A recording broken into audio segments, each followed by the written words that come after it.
Hello everyone.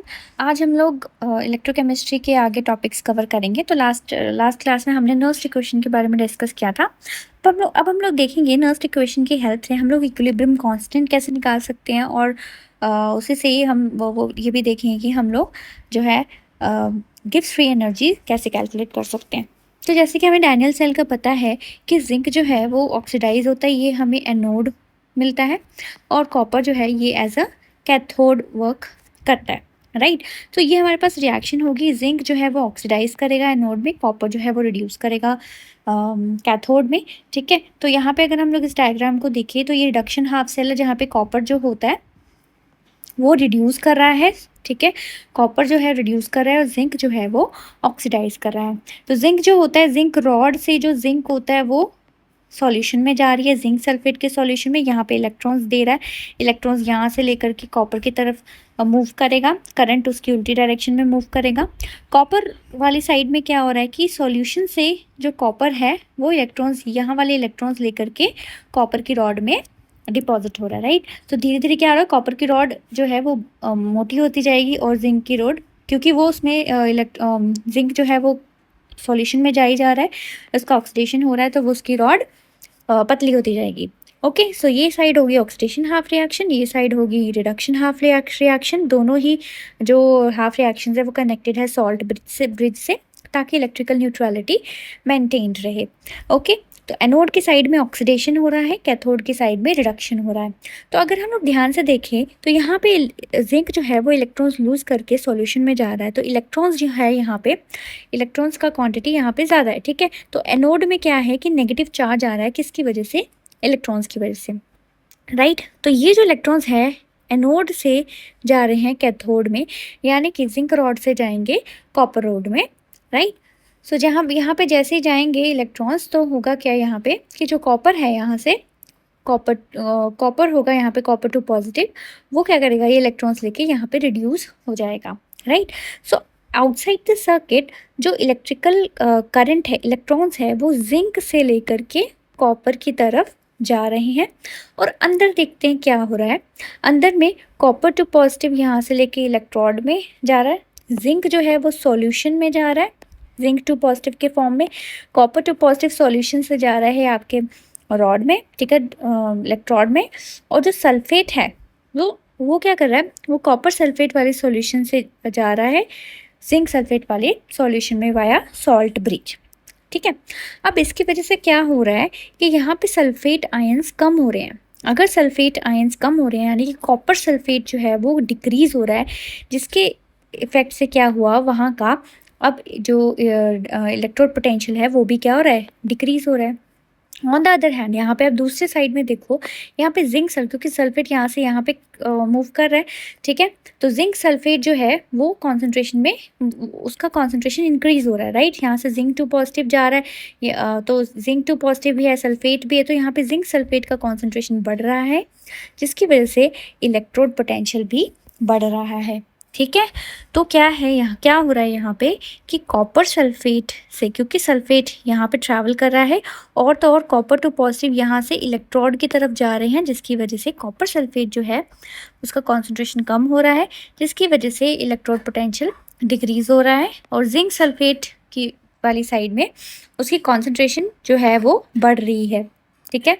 और इसी की वजह से इसका इलेक्ट्रोड पोटेंशियल भी बढ़ रहा है। यानी कि क्या हो रहा है कि कॉपर सल्फेट का इलेक्ट्रोड पोटेंशियल कम हो रहा है, जिंक सल्फेट का इलेक्ट्रोड पोटेंशियल बढ़ रहा है। ओवरऑल देखा जाए तो इलेक्ट्रोड पोटेंशियल चेंज हो रहा है। तो इलेक्ट्रोड पोटेंशियल चेंज हो रहा है, एक ऐसा टाइम आएगा, आपको पता है कॉपर का जो होता है वो पॉजिटिव में रिडक्शन पोटेंशियल वैल्यू आती है, और जिंक का नेगेटिव में आ रही है। तो कॉपर डिक्रीज हो रहा है, जिंक जो है वो इंक्रीज हो रहा है। एक टाइम ऐसा आएगा जब दोनों का इलेक्ट्रोड पोटेंशियल एक दूसरे के बराबर हो जाएगा। तो जैसे इलेक्ट्रोड पोटेंशियल बराबर हो गया, करंट फ्लो होना बंद हो जाएगा, ई सेल कितना हो जाएगा, 0, ठीक है। तो दोनों ही बराबर हैं, ई सेल हो गया 0, यानी कि अब सेल जो है वो इक्विलिब्रियम अटेन कर चुका है। और अगर वो इक्विलिब्रियम अटेन कर चुका है तो हम लोग अब इस रिएक्शन को इक्विलिब्रियम साइन के साथ लिख सकते हैं, ठीक है।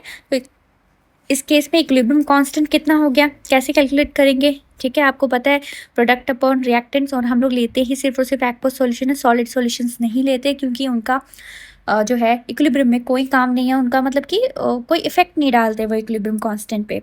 ओके, लास्ट इक्वेशन हमें पता है E cell is equals to E nought cell minus 0.0591 upon n log zinc two positive upon copper two positive. अब यहाँ पे ये भी देखो कि जो ई सेल है वो हमें पता है कि कितना है, 0 है। ठीक है, ई सेल 0 है तो 0 यहाँ पे पुट किया, जब आपने सॉल्व किया तो आपको ई नॉट सेल मिल गया 0.0591 अपॉन एन लॉग ऑफ के सी। ठीक है, यहाँ पे एन है number of electrons involve in the reaction. ठीक है, कितने इलेक्ट्रॉन्स इन्वॉल्व हो रहे होते हैं वो होता है आपके पास यहाँ पे एन। ओके, तो ये था हमारे पास इलेक्ट्रोड जो है आपके पास इक्विलिब्रियम कांस्टेंट कैसे निकालते हैं नर्स्ट इक्वेशन से। अब हम नेक्स्ट करेंगे गिब्स फ्री एनर्जी और ईएमएफ कैसे कैलकुलेट करेंगे। ठीक है, अब देखो जब भी कोई सेल रिएक्शन हो रही है, हम लोग इलेक्ट्रोकेमिकल सेल की बात कर रहे हैं यहाँ पे। ठीक है, इलेक्ट्रोकेमिकल सेल, तो जब भी कोई सेल रिएक्शन होती है इलेक्ट्रिकल एनर्जी प्रोड्यूस होती है जिसकी हेल्प से इलेक्ट्रिकल वर्क डन होता है बाय द सिस्टम। इसका मतलब क्या है कि electrical work done by the system बढ़ रहा है, मतलब सेल रिएक्शन हुई, electrical work done by the system हो रहा है। ठीक है, by the system, electrical work done by the system, और जैसे इलेक्ट्रिकल वर्क डन हो रहा है तो उसके साथ साथ क्या हो रहा है, फ्री एनर्जी में क्योंकि वर्क डन हो रहा है तो एनर्जी क्या हो रही, कम हो रही है।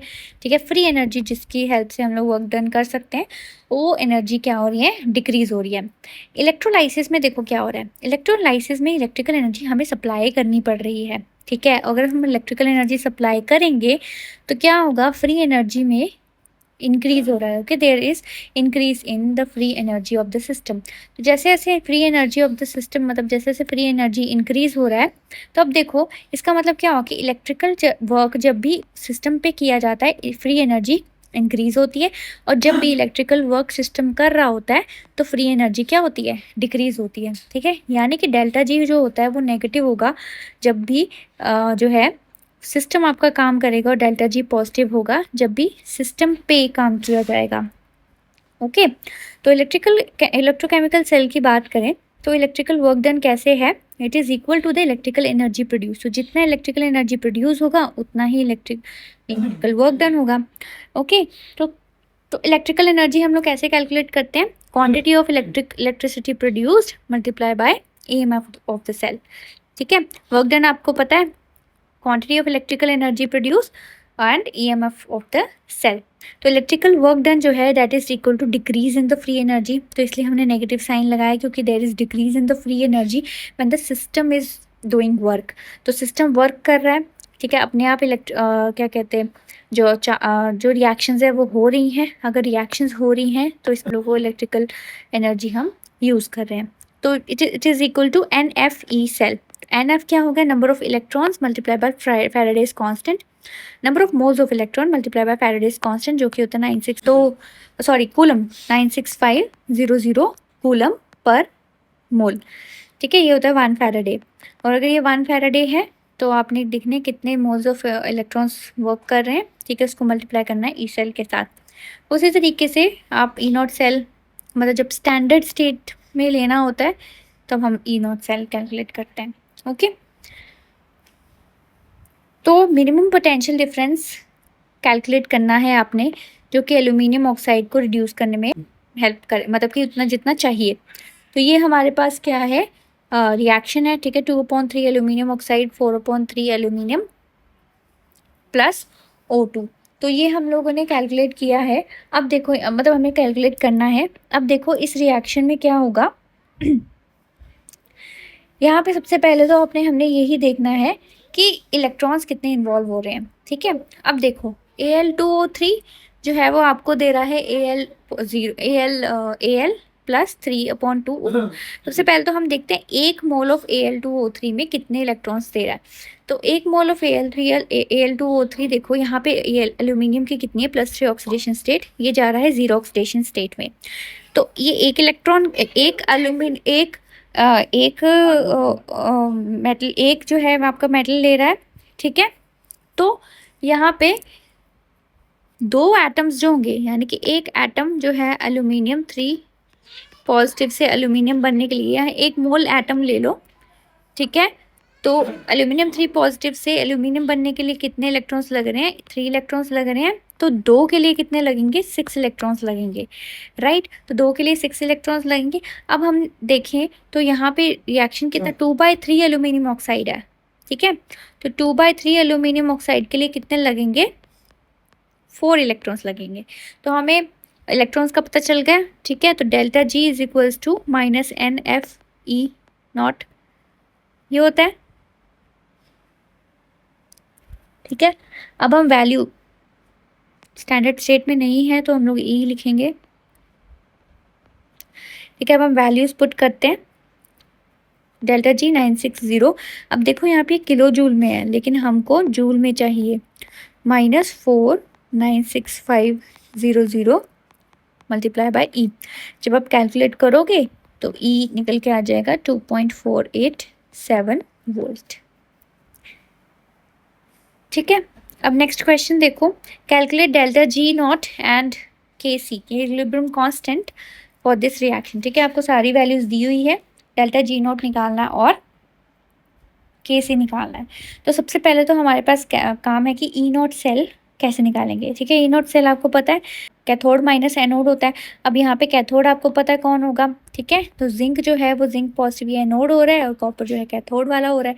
तो कैथोड माइनस एनोड तो यानी कि 0.34 volt minus 0.76 volt is equals to 0.34 volt plus 0.76 volt. Calculate करोगे तो कितना आ जाएगा? 1.11 वोल्ट, ठीक, 1.10 वोल्टेज, 1.10 वोल्टेज।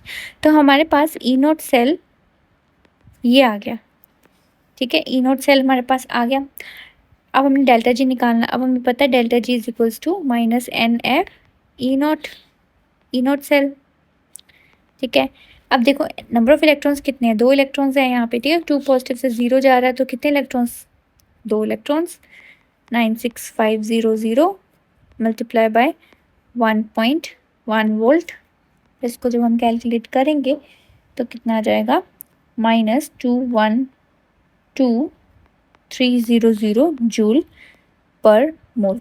इसका जो 965 इसका होता है कूलम पर मोल, ठीक है।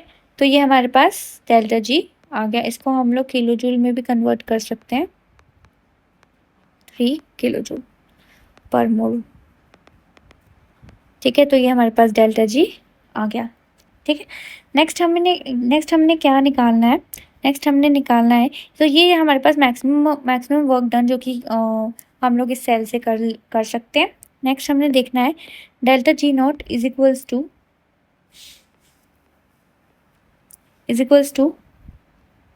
-RT natural log K C. Equilibrium constant निकालना है, ठीक है। Is equals to -2.303 RT log, बस वैल्यू पुट करनी है। अब इसका हमें पता है -212,300 जूल पर मोल, 2.303 मल्टीप्लाई बाय R 8.314 जूल पर केल्विन पर मोल, 298 मल्टीप्लाई बाय लॉग के सी। जब इसको कैलकुलेट करोगे तो लॉग के सी आ जाएगा 37.2074, ठीक है। वैसे इसका एंटी लॉग लेके हमारे पास के सी निकल के आ जाएगा 1.6 मल्टीप्लाई बाय 10⁻⁻37। ओके, तो ऐसे हम लोग जो है इसका आंसर्स निकालेंगे, ठीक है। तो आई होप आपको ये 2 टॉपिक्स समझ में आ गए होंगे। नेक्स्ट क्लास में हम लोग और आगे टॉपिक डिस्कस करेंगे। ओके, तब तक के लिए बाय बाय।